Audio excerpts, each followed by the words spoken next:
Well, we are on the home stretch, and it's going to be a good one. I hope you guys are buckled in. Those were some inspiring words from Accenture's Global Management Committee, our Diversity Council, and our Board of Directors. We're going to start our afternoon off with a panel discussion on our theme today, Equality Drives Innovation, and we have a really great group of speakers. I think you guys are going to be in for a treat here.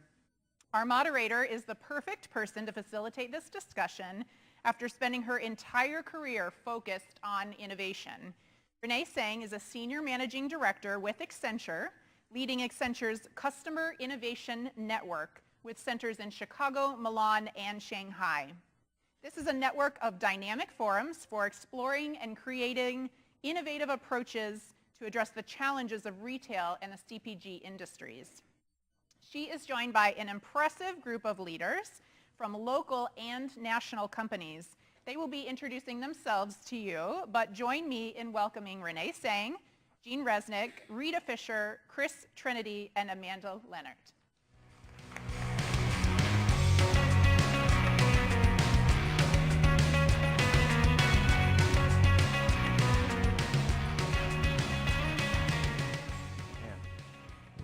All right, thank you, Jessica. Welcome back.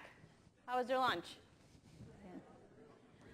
All right, well, we're excited to have, I think, a good discussion, and I suspect a little bit of debate up here today about the topic of equality and getting to equality and how that drives innovation.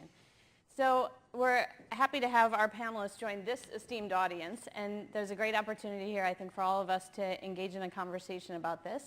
And I think we're going to break down some orthodoxies here as well. I want to start just a little bit with, what's your one word? So we heard on the video, what's kind of the one word about equality and getting to equal and how that drives innovation that you would say? I'll lead off with, I would say, empathy. I'll go next. For me, it's opportunity. For me, it's trust. For me, it is authenticity. For me, to be provocative, I'll say it's elusive. Oh, very good. That's a good word. I'm just starting now. It's going to go the whole time. Try to break it up. I'm counterpoint.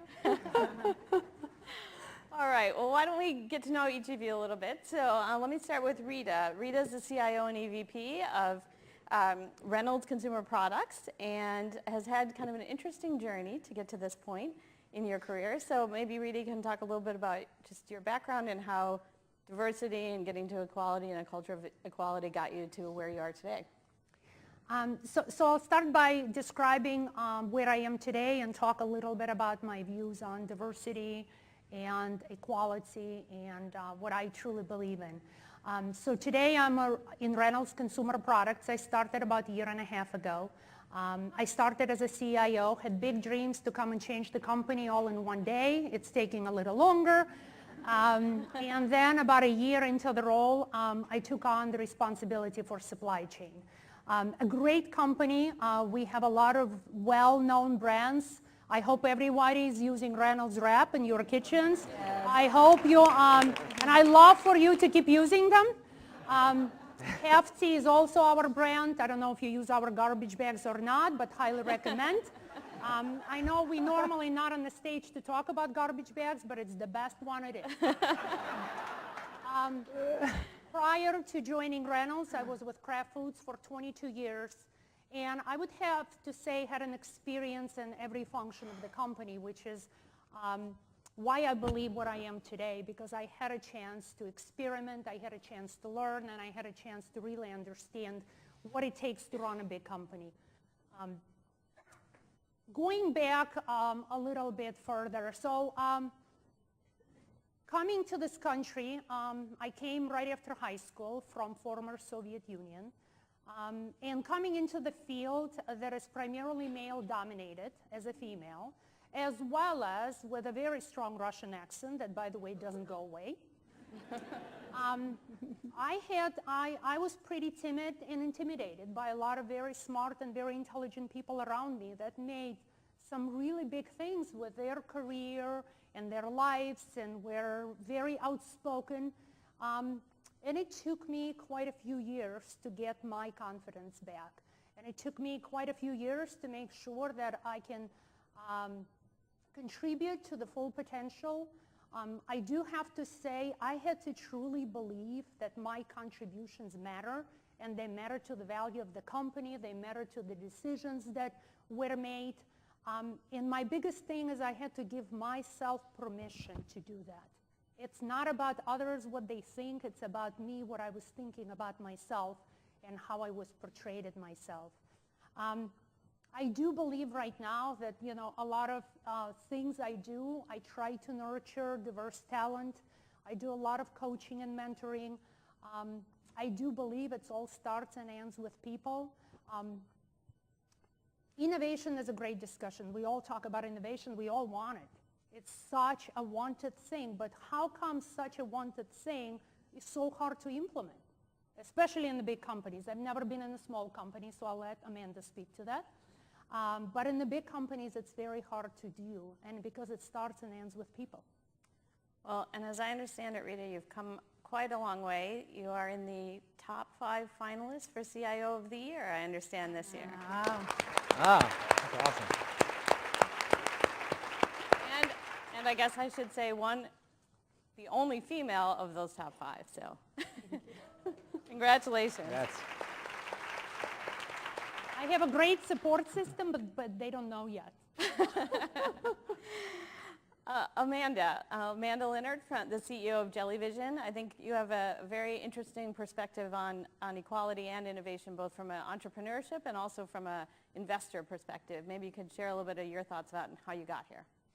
So talk about where I am versus how I got here. I run one of Chicago's nicest and most successful tech companies. We'll have about just under 500 people by mid-year this year, and we had about 84 years ago. So we've gone through a lot of growth and gotten a lot of press. We have tripled our customer count over the last few years, and are just in a nice growth clip. We've also raised about $30 million, which is sort of a rare breed for Chicago tech companies, getting to that size, raising that kind of capital, and getting that kind of visibility. And the interesting thing about Jellyvision is it's not just female-led. I am one of 2 women, which represents 6% of growth stage companies in Chicago that are run by females. It's also 50% female and 50% female-led, including the C-suite. And so thank you. And people say, that's amazing, how did you do it? And the reality is when I joined Jellyvision, I'm a joiner, not the founder, I was employee number 14, and I was the second woman to join. So I joined a company that was predominantly male, which is very, very typical to have non-diverse early stage startups. And the reality is there was not a strategy. There were not diversity and inclusion measures in place. There wasn't intentionality. There was just a lady at the top. And when we finally realized that we had diversity, it was when we were applying for Crane's Best Places to Work. And I was looking at the application, sort of just eyeballing it, and because they asked diversity statistics, the first time I'd actually seen it and realized management, leadership, overall population, I was like, I think that that's unusual. And so it's begun a lifelong thesis about thinking about the company, because while we have amazing gender representation, and I don't just mean women, I mean non-binary genders are well represented at Jellyvision, we're primarily Caucasian. We are not representative of the city in which we do business primarily, which is Chicago. And so I think a lot about how you have to be intentional actually about diversity. But the first lesson I've learned is we spend a lot of time talking about the pipeline problem. We need to source from above. And I suggest that maybe kicking the can about 8 years down the road. And I think where companies should start is the very, very top. If you change your board and you change your C-suite, you will change who has the opportunity to lean in. You will change the people who I see myself growing here. And I would encourage companies of all sizes and scales to not start with how you source out of college, but who is on your board and who is in your C-suite and who are your VPs. That, to me, is the fastest way to change those who are going to take a chance and stick their neck out and do great work for your company. Nice. All right, Chris, founder and CEO of Agora. And as I understand, human-centered design where technology meets space. So I have to say I'm a little intrigued, and maybe it's a little bit mysterious. So can you talk a little bit about that and how innovation got you to Agora? Yeah, so it's a little intentionally mysterious. We're in stealth mode right now as we work to raise $20 million and fund our first location. So what that means is human-centered design, if you look around our cities, they're not designed for us. They're designed for businesses. They're designed for cars. So there's a huge shift in thinking right now called design thinking, and it's thinking about it from our perspective. Well, what do we need in our lives, and how should we be operating through our day-to-day? So with Agora, our goal is to create human-centered and tech-enabled spaces, all of which are owned by our members, to really, first and foremost, bridge this gap between our digital and our physical worlds that is pretty glaring right now. And we want to do that through tech-enabled space, but through an elegant enablement where it's invisible layer only facilitating experiences. A word I used a lot is fostered serendipity, where in our world where we're often on our phones, we've kind of lost this element of serendipity in our lives. So how can we help facilitate that in our physical world? And our first concept, which is launching in Old Town in 2020, is going to be about 30,000 square foot social club concept, which is going to be very functional of many of the amenities that you're used to. But our goal is to create a space in which it allows you to be actually present in your day-to-day and create that right balance between the digital and the physical. And I kind of serendipitously myself stumbled upon this passion. I run a boutique consulting, technology consulting group, and my work style was largely remote. I was running all over the city, meeting with C-level executives. I actually met with your CFO a while back, and so I would be working at coffee shops, and I would have guest passes at co-working spaces, and at one time belonged to Soho. So it was I had all these different spaces, and yet nothing really accommodated this perfect bridge between my work and my life. And for the past 2 years, I've been working on this concept, and now we have an opportunity to bring it home. But as far as my background, and I guess relating it back to the whole reason why we're here today for equality and cultural diversity, is that I experienced firsthand the lack of innovation, the lack of adaptation, and the myriad of issues that result from a largely homogeneous organizational dynamic. And I owe my background in investment banking to this deep-seated and visceral opposition to really uniform culture that it now drives the way I build out my teams, the way I think about our future membership base, how we want to be inclusive of not only, though we're launching in Old Town, our goal is to bring this to every single major neighborhood in Chicago. We've had conversations with the leaders who are working to develop Inglewood and Bronzeville. So our goal is to create a space that does much more than just offers you an amenity and creates a very pleasant, personalized technology experience, but also can lift up those local communities no matter where they are. So I hope that answers your question. Yeah, I'm even more intrigued, and I'm sure we'll be experiencing new real estate life in the near future. Yep. All right, so Gene, the Chief Strategy Officer of Accenture, has had a long and diverse career, but I think has applied your engineering mind to everything you've done throughout your life. So can you talk a little bit about how that has brought you to the culture of equality and how you think about that in terms of innovation? Sure, happy to. I think, so in my job, I travel a lot. I've always sort of traveled a lot at Accenture at 470,000 people, sort of all the countries in which we operate. I've had global jobs for pretty much majority of my 25-year career here. So through that, I've moved with my family probably 6 times. I've lived in all sorts of places, including 3 years in Beijing, China, and sort of got to see a lot of the world, which has been fascinating. And sort of to quote maybe an often used maxim is, sort of the future is already here, it's just not evenly distributed. And I think if you go to certain pockets of the world, equality is just an assumed thing, right? So, whether you're hanging out in Dalian, China. By the way, the women there, they run the show, and you sort of snap into that, and that's just how it works, and it works great. They actually give you a bit of a sly look when a man walks in, and they don't want you to screw up what's going on. Same sort of dynamic for those of you that have spent any time in Singapore. My top 3 clients at the leading telco there, Singtel, were the CEO was a woman, the CFO was a woman, the CIO was a woman, and you sort of, that's just how it is, and it's fine, and it works great. And sort of, and then you come back to other countries that are, believe it or not, much worse than the United States, and you just can't believe it, right?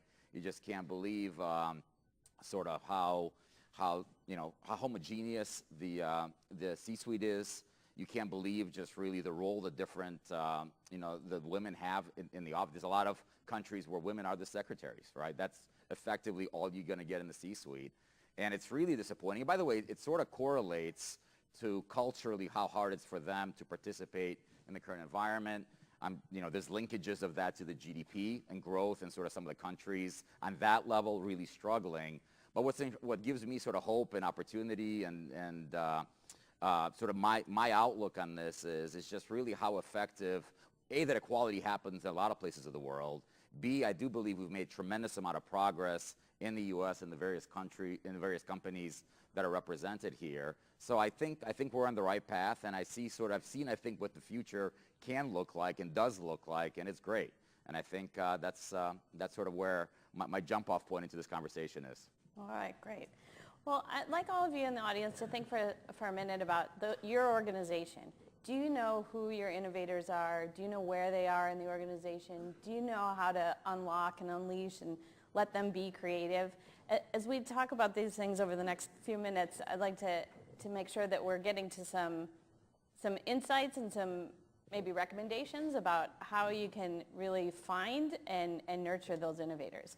So we heard this morning that where innovation mindset is the highest is in organizations that have a culture of equality. It's actually 6 times higher. So I wanted to talk a little bit about how do you instill that culture of equality in your organization. Amanda, I think you were on the Entrepreneurship 2018 Top Culture Companies list. So maybe we can start with you and share a little bit of insight about how you have started to develop that culture of equality within your organization.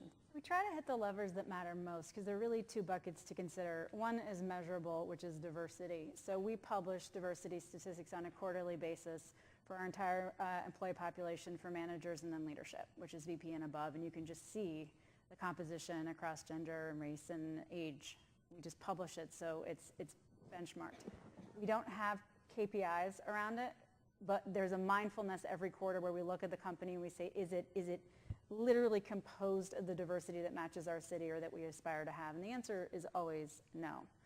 We do also, on an annual basis, we do identity redacted benchmarking around compensation, and it's amazing that a company that is female-led can still have gender bias in salaries. We do this every year, and every year we have to make a number of adjustments because we can't justify why salaries are different. But the challenge is, there's a lot of conversation around wage equality right now, which is great, but there's still a representation inequality of where you see fewer and fewer women at the top of various funnels, and that's something that I want to make sure doesn't get lost as we're adjusting wages. The second sort of bucket of diversity and inclusion, and creating an environment where everyone can take risks and everyone can innovate, is thinking about what it means to be inclusive. And a consultant from Paradigm, which is an amazing company we hired to do mandatory unconscious bias training for everybody every year, is now at Jellyvision. It's mandatory, it's for everyone, and it's to try to create more mindful conversations. But they said inclusion is measured, are you invited to the dance? Are you asked to dance? Do you dance like nobody's watching you? Dance like nobody's watching, right? That's the goal. And that is, are you in the room but barely there? Are you in the room but able to speak up? Or are you in the room and taking risks and bringing your world to bear on the idea, on the process, on the customer, for impact? And mostly what we do, honestly, is talk about it. Talk about the diversity and inclusion, and having everybody be able to participate with them full selves is really It's a muscle. It's not a destination. It's a process, and it's never like to do to done. A mindset almost. And the third thing that we're very mindful of, and it's also still a work in progress, is we talk a lot about flexible leave for all. Not maternity leave, but parental leave. Not flex time for moms, but flex time for parents.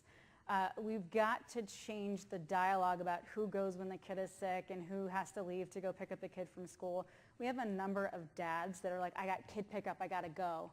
And to me, that's one of like the best things about Jellyvision is changing from a company perspective notions around who has to play the primary caretaker role and creating a normative environment where men are active parents too. And so we really created this flexible time, choose your own time, manage your schedule accordingly. And it works. It turns out it's not just great for moms, and it's not just great for dads. It's really great for humans in general, no matter what your background or needs or hobbies or lifestyle is. And so it's intentionality, it's benchmarking, it's training around unconscious bias, it is recruiting really specifically, and then it's allowing people to bring their whole selves to work across the board, and hopefully that bears out particularly well for underrepresented parties. So one of the things you mentioned was recruiting.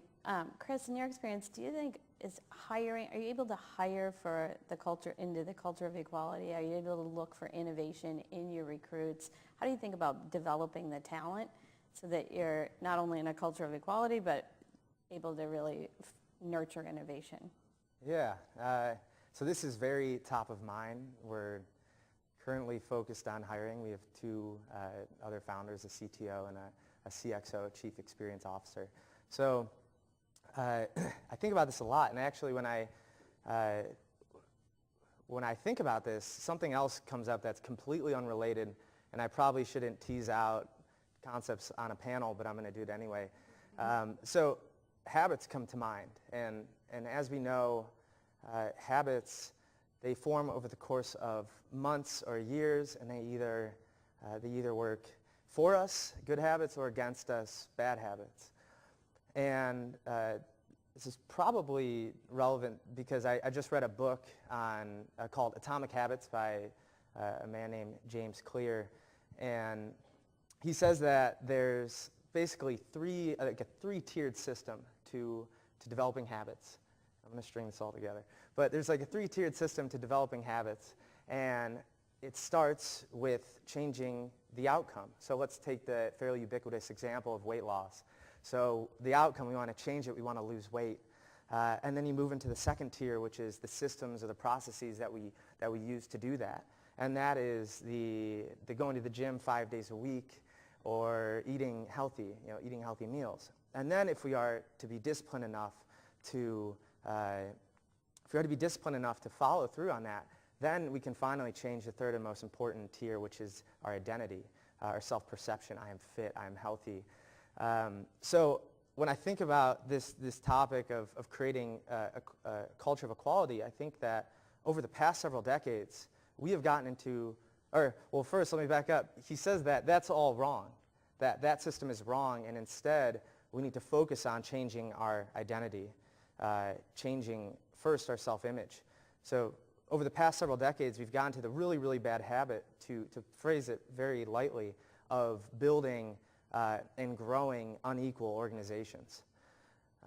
And I believe that's because we've been focused on the outcome itself versus the identity, or not at all in many years past, or still recently. But so I believe that in order to create a true culture of equality, we need to focus on our identity, who we are as an organization. We are equal, we are diverse. And from there, that will drive our decisions as an organization. It'll drive our processes that we put in place, and eventually the outcome. And this is obviously much easier said than done, especially for a more malleable company like ours, where we're still very much in the hiring phase. But I think about this deeply because, and thankfully, the author gives us some sort of direction where, all right, so then how do you go about changing your identity? And he argues that every time we take an action, we go to the gym, we eat that healthy meal, that's a tally for our new identity, our healthy selves. And I believe the same thing is for an organization. Every employee we hire, every decision we make, every process we put in place, every element of our company is a tally either for or against this identity that we want. And so when I go about building this team out, I actually think of my family. And I was fortunate to grow up in a family with very strong women. My mom, you did not want to piss her off. I mean, to this day, she will lay into you. And my sister used to literally whoop my ass. Now she's 5 foot nothing and weighs 100 pounds. So I've finally got her. But so when I've been fortunate because this has been ingrained into the fabric of my being as an individual, where I feel or I think about this, and I think it's opened me up to the conversations, the people, the decisions that have led me to my first partner, co-founder and CTO, and 2 board members, all of which are women.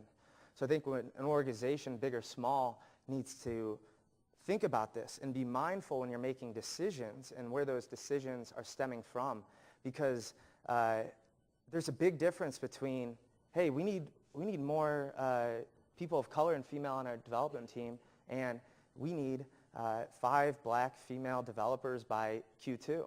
And that right there is the difference between an identity-based outcome, or identity-based mindset, and an outcome-based mindset.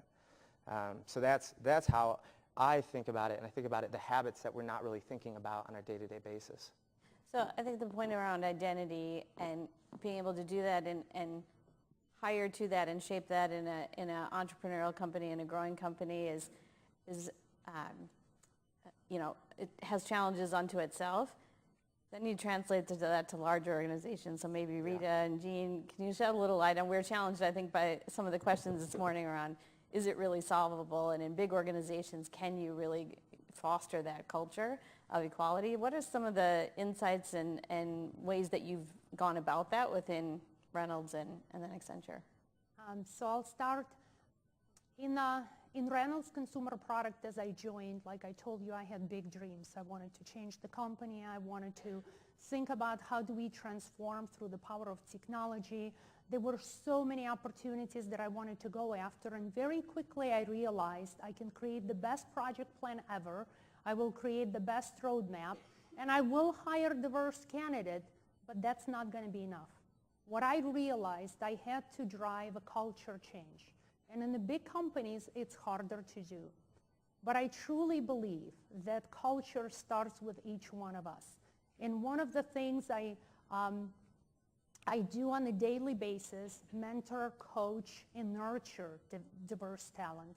So I believe the culture conversation is about impacting one person a day, every day.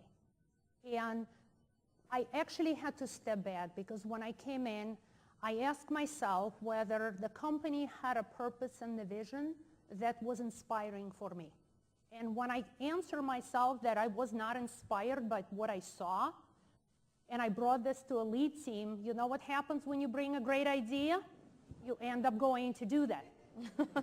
Yeah, so they said, great, Rita. Yes, I know it's not resonating with you. I was the first female on the lead team. Why don't you go and, put together a cross-functional team? Everybody knows how this works in large companies. And figure it out. I said, great. Give me a list of my highest performers. Give me a list of, we call them high potentials. Everybody does. I put all the high potentials together, created a couple workshops, led myself, and we created an amazing purpose for the company, simplifying daily life for what matters most. And I do believe that created a drive and a vision. Then the next thing you do, you start questioning the values, and you start understanding what are the true values in the company. Are the words like equality, trust, collaboration, empowerment are part of the makeup of the company, or it's all about financial results? And then the next step, you clarify the values, you go forward to, again, more cross-functional teams, more workshops, more ways of thinking about it together, and then you start creating groups that are going to go and bring the values back. And I do believe you do that in every meeting you go to, in every workshop, in every think tank, in every Shark Tank meeting, whatever those are. The other thing is, for me personally, I had to break the paradigm of, I don't know how many of you feel that. You get so much satisfaction out of meetings that go in harmony. You get together your deck, you go in front of others, you say, and everything goes well, you have no questions, everybody agrees with you, decisions made, you leave the meeting, you come back, it's like something doesn't feel right. Everything is so harmonized. Why wasn't I challenged? Why nobody asked me any tough questions? So then you keep asking yourself, you know, don't pat yourself in the back. You really haven't got any perspectives. You really haven't engaged people in where you're going. So then you start thinking about, okay, how do I lead the conversations? How do I lead the workshops in a way where I bring participation? I ask the quietest person in the room, what are they thinking? I look for diversity. So it's not just about putting diverse people in the room. It's not just about hiring diverse people. I truly believe it's about creating a space. It's creating a safe environment where they can speak up. When somebody asks a question that's not a popular question and others start attacking the person, what do? Do you sit down quietly and let them do that? Or you stand up for them and say, every idea is a great idea? So I do believe each one of us, regardless at what level you are in the organization. By the way, I'm in a big company, but I don't believe in org charts. If you believe in org charts, throw them away. If you think innovation will ever come from an org chart, it's not a good conversation. That's the one thing I truly, truly believe. It's one of the early advices I was giving in my career, throw away the org chart. Now, that doesn't mean you're not communicating with your boss. You got to tell them what's going on, but you got to think about leading a bigger conversation and contributing to your fullest potential. What's the worst that can happen? So Gene, does that mean we can throw away our org charts? Sorry. No, I think there was a lot of really good points in there, good things to think about. You know, for us, it's I think we started out with hiring 2 people. I think at Accenture last year we hired over 100,000 people globally. And it is, you know, I do sort of have the opportunity to go around and sort of meet with the orientation classes and talk to them. So first of all, they're a lot better than at least I am, right? I mean, they come in with energy. The group looks extremely diverse. Accenture hires, you know, 50% women, 50% men. So they set off on all the right, you know, path and with all the right motivations. And sort of, for me, the curiosity is sort of like what happens on the way to the dance, right? Because sort of popping out the other side of that is a very different profile, a lot of cynicism, a lot of, you know, sort of a lot of cynicism, a lot of perspectives that sort of, you know, that's interesting, right? That's sort of hard, and that's, I think, the reason that we're having the dialogue that we're having. You know, I think I also liked, you know, Amanda's point that it starts off with a board, it starts off with a C-suite, and ultimately that has to be sort of what you look to, and it's got to be representative of where you want to be. I do think there's one other step before that. I think it starts off with the individual. You know, for me, it starts off with me, right? You genuinely have to be committed and believe that what you're doing is the right thing for you, it's the right thing for your team, it's the right thing for the organization. And I think while a lot of people say that, I'm not sure everybody really believes it and is committed to it, right? I think there's a lot of, it's sort of the politically correct thing to say, and to be in a big company in the large corporate environment, you don't challenge and you don't engage when somebody shows you a very nice deck that we want to get to equality. You just, of course we do.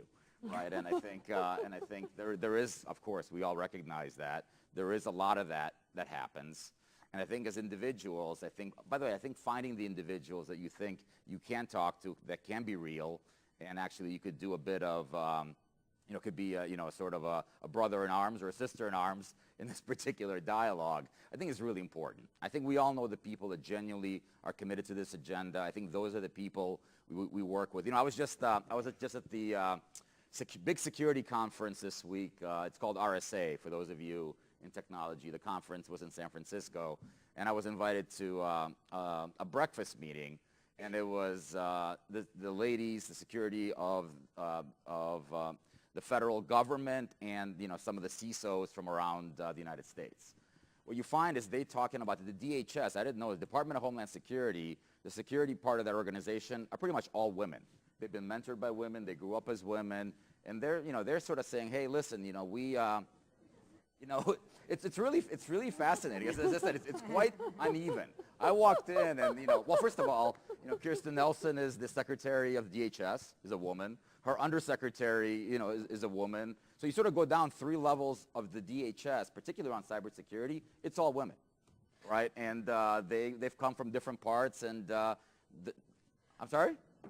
Oh, so somebody said something. So anyway, I guess what I found sort of through that, again, there's a lot of real personal commitment, and they found through their mentors, through their peers, sort of the group that they're ultimately trying to affect large-scale change. So while it starts off with the individual, I do think ultimately you got to get your team, and you ultimately got to do the right thing, and I think where it works really well. And that's, again, I think that's sort of coming back to the optimism. I think that's really important.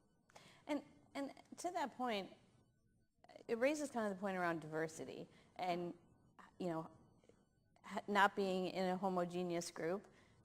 And to your point about political correctness, it's often viewed as diversity is critical to driving innovation.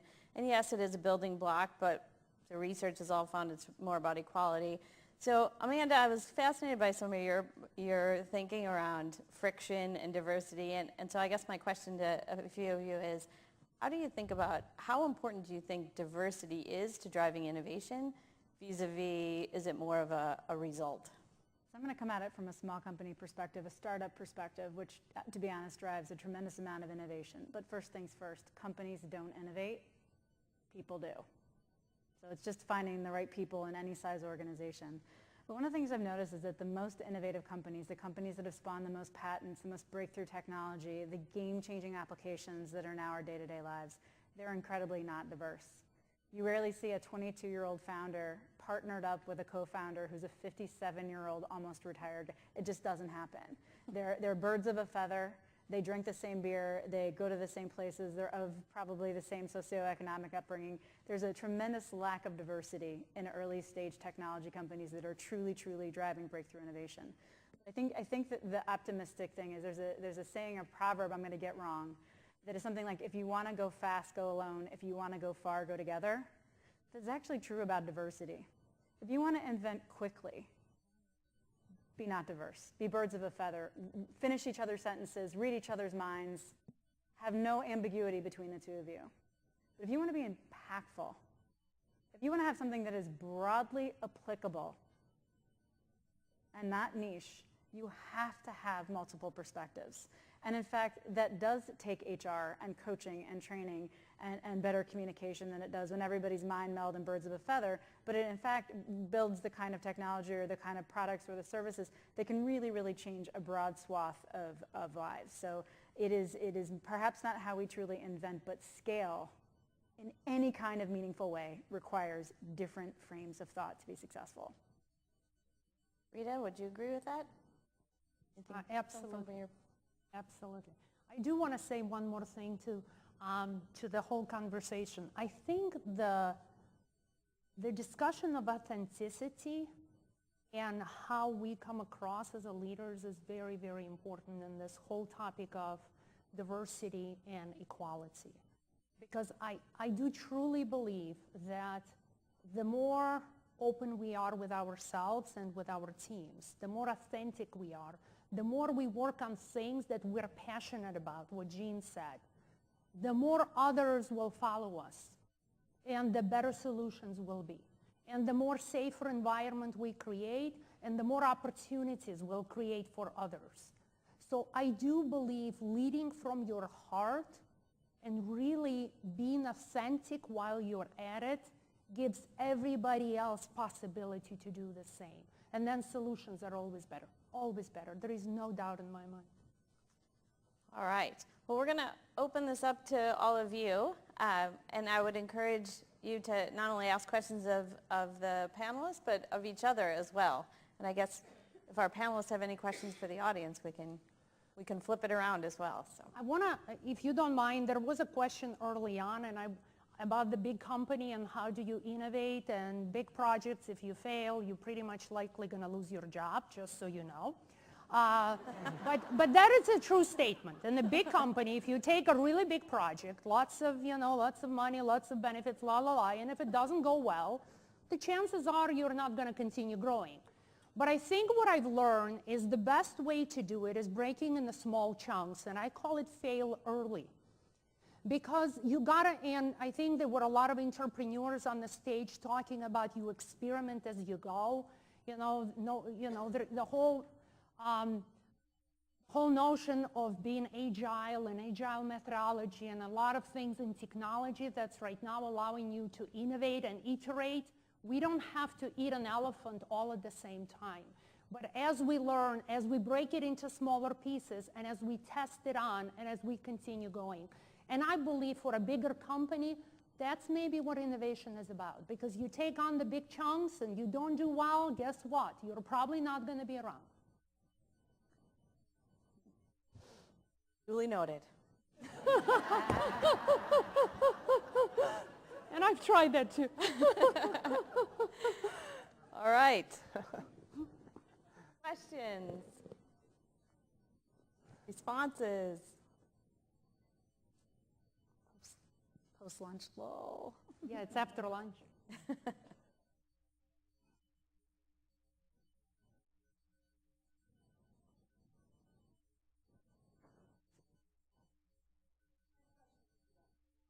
Oh, Brent.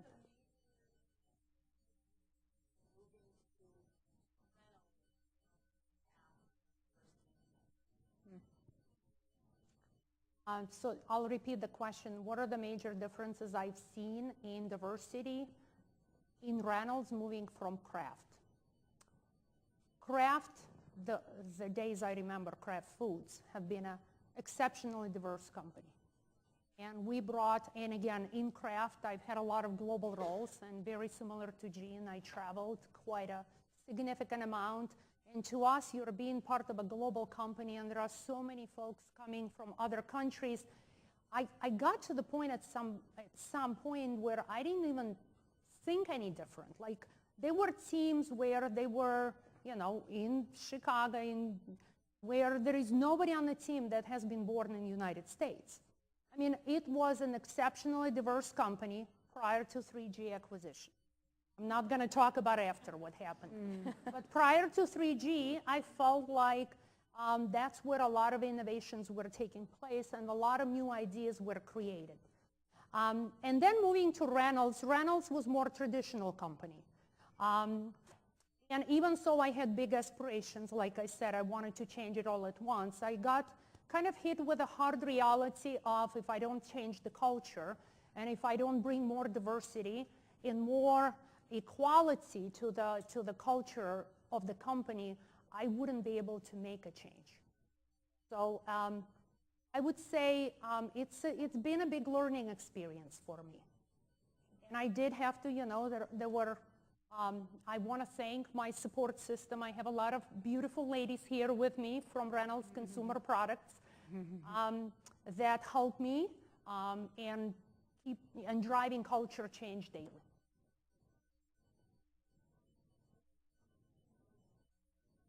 Hello. Can you hear me? Look right. Hello. Look right. My name is Laura. I work for a company called NFP. Came to hear you today from New York, so thank you for spending your time. Nice. My question is, we are all talking today about succeeding through failure and using that to fuel innovation. So when you think about the least inclusive professional experience that you can recall, can you tell that story and what that taught you and how that influenced who you are today? Anybody? I've raised venture capital, and the reality is I never, ever met with a woman who, in any room who wasn't serving coffee. Women would serve coffee and then leave the room. There wasn't an associate, a senior associate, a director, a partner, VP, nobody that I pitched that was female. Private equity is even worse. It's somehow they managed to be worse than so completely male. But the reality is, me. So it's, you walk in and there are rumors that they ask you, that you'll be asked as a female entrepreneur, how are you going to mess it up? Instead of how are you going to take over the world? That there's a lot of sort of, a bias towards risk mitigation questions instead of towards reward optimization, maximization questions, things like that. I'm going to tell you sort of the lesson of pushing through the fear, of feeling like you walk into every room and you just kind of breathe deeply and say, am I even supposed to be here? There are a couple of advantages.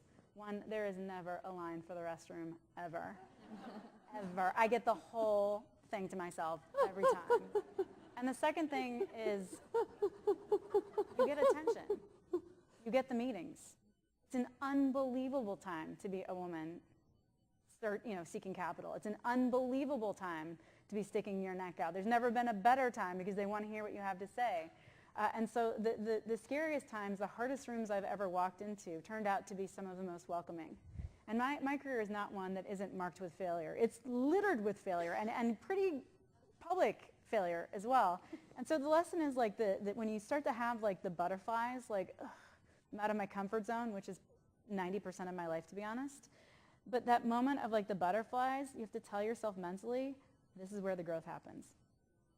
That moment of where you start to go, I don't want to be here, I'm out of my comfort zone, you go, this is where growth is going to happen. I'm going to have a breakthrough today. I'm going to finish the day better than I started it. Whatever your mantra is, but that is mine. When I could sweat or be nervous, or I can muscle through this. I'm like, this is growth happening. And the scariest thing I did was also one of the coolest of my career, because we did raise capital. We did get $20 million in that round, and that's hard to do, so it was worth it. Yeah, I mean, I can speak from that world of, I saw myself going down that rabbit hole of, I was planning, how am I going to be a partner at a private equity firm by the age of 40, some arbitrary number. And then I woke up one day and I was like, well, what the hell am I doing? Why? I'm basically trying to conform to this homogenous group because it's supposedly prestigious and it's renowned to be in private equity. And then the second I made that decision to be, the words authenticity have been used a lot today. And I love what Amanda said of just dance like no one was watching. I love to dance, and there wasn't much dancing going on at the office. So not that there's a lot of dancing going on at other offices, but the point is... there will be in yours, right? Yeah, there absolutely will be. But basically what I'm getting at is that I made the commitment to my authentic self, something that was so lost during my time there. And it's really not good to not know who you are, to lose touch with that. And if you do feel like you're in that place, then my biggest advice to you is commit to being your authentic self, because why would you want to be anything else?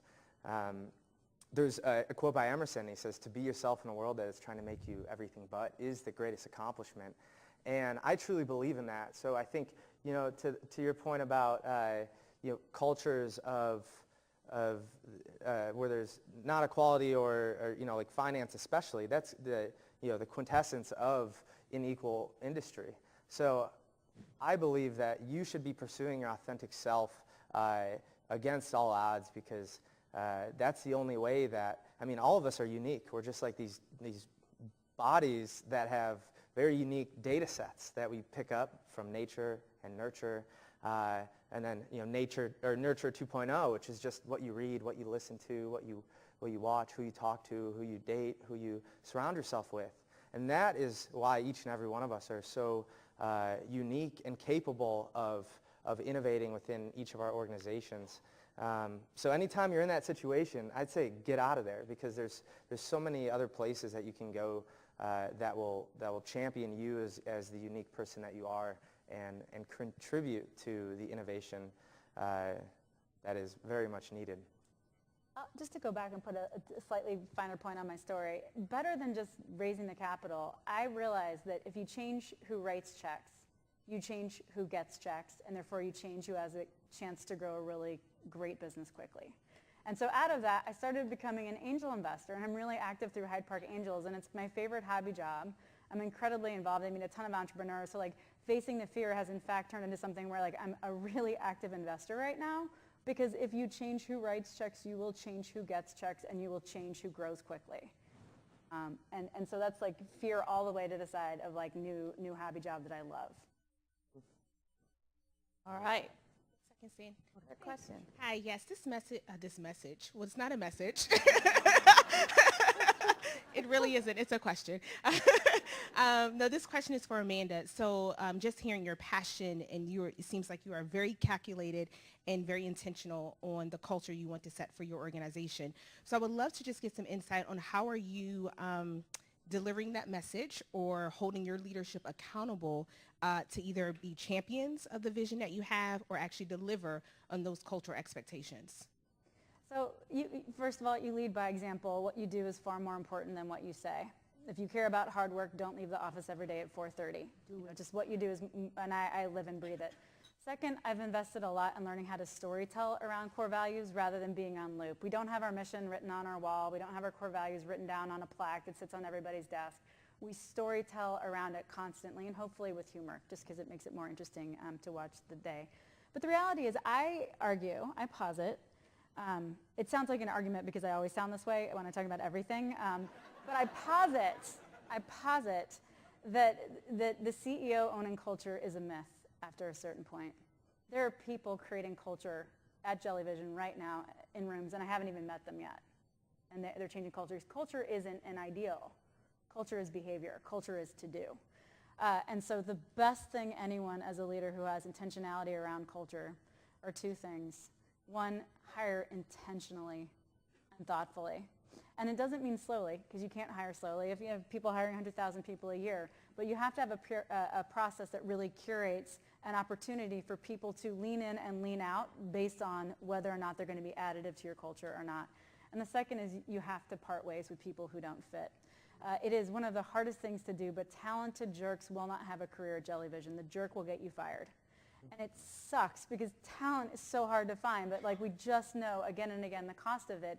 Well, if a lapse in integrity is unforgivable, because we're a company, our mission is to be helpful.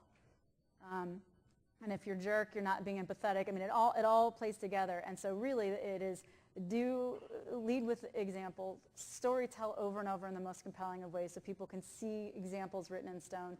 And then it's all the people. I write a job description for myself every year. And this year it's take care of the people so they can take care of everything else. It is hiring thoughtfully and well and parting ways when there's not a fit. And that's the best you can do when you start to scale. I can't imagine, at Accenture scale, but coming up on 500 people, that's the best you can do. On the left-hand side over here. Your left. Our left. Okay, so I wish I had asked this question early because you're at the end of your pick, and I hate that it's the last question. So somebody has to go after me, okay? Sounds good? All right, so I like to think about The 10th Man. It's a great story. I use World War Z. Yes, that is the Brad Pitt movie. Where there's a message in there where they talk about the contrarian, right? So bringing someone into the room when you're making big decisions that has the exact opposite view and inviting them into the conversation to get the program and the thought and the recommendation at a higher level. So when I was thinking about the concept of equality and innovation, I just was curious from all of your great experience if you've used that technique and how has that worked, and just some thoughts about it. I can try. I mean, I think the good news is there's a lot of contrarians already in the room. they just don't talk.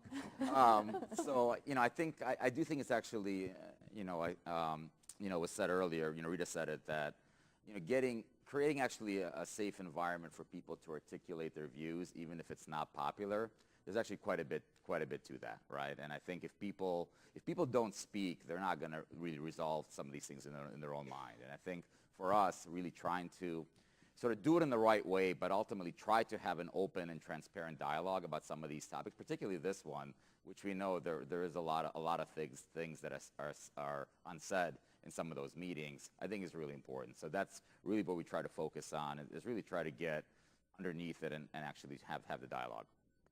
I'm more afraid of silence versus somebody speaking up. When somebody speaks up, you can ask them why, you can go a little deeper, you can have a conversation, debate, and address the questions they have while you're there.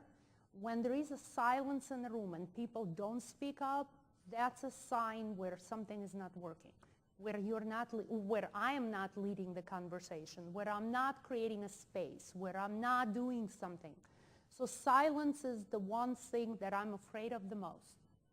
When people speak up, we can have a debate, we can have a conversation, we can address each other's concerns, we can talk about, I'm coming from this perspective, you're coming from this perspective. And it's not necessarily that we all have to agree. Many times we agree to disagree, but we leave the room with the one common perspective and decision. But my biggest concern is silence. I have two quick techniques. As an emphatic person who needs to learn how to make sure that all even more silent, more introverted people in the room weigh in, two quick things we do. Whenever I'm presenting a new idea, or we should do this, or what about this, the next step is a process where we say, and why will this terribly fail? Why will it go terribly wrong? And we write it down on the whiteboard, and people are just brainstorming the counterpoints. So it's really an invitation to counterpoint for all, rather than having any one person have to play the naysayer role. It's not authentic, really, to necessarily be a constant naysayer, but make everyone be the naysayer, and then you get truly a 360 point of view about what can go wrong. And the second thing we do is a technique I learned from a consultant. When we're making a decision about, hey, it's going to impact the whole senior leadership, we do this thing we call throw thumbs. And it sounds corny and awful, but it actually is pretty helpful. Thumbs up, I agree with the direction. Thumb sideways, I don't really love it, but I'm not going to fight you. And the second I leave this room, I'm going to be aligned. Or I really think it's dumb, don't want to do it, and I'm going to slow down. Thumbs downs have to give ideas. What can be changed to make you at least a thumb sideways? But it's a very quick way, rather than saying you have to be the thorn in everyone's side, to create multiple chances to challenge in a comfortable and organic way. So thumbs technique is a way to vote and get real feedback from everybody, so your silent naysayers actually are called out and you get their perspective. Or just saying, let's brainstorm about what can go wrong. Let's invite everybody into owning the idea and challenging it in an organic and comfortable way. I like that. I think we're going to start using that in the innovation centers. Thumbs up. All right. Well, I think our time is up, and I think we could go on all day. I have a few more questions that I would love to ask all of you guys, but appreciate all of your time and appreciate all the audience participation. Thank you very much. Thank you. Thank you.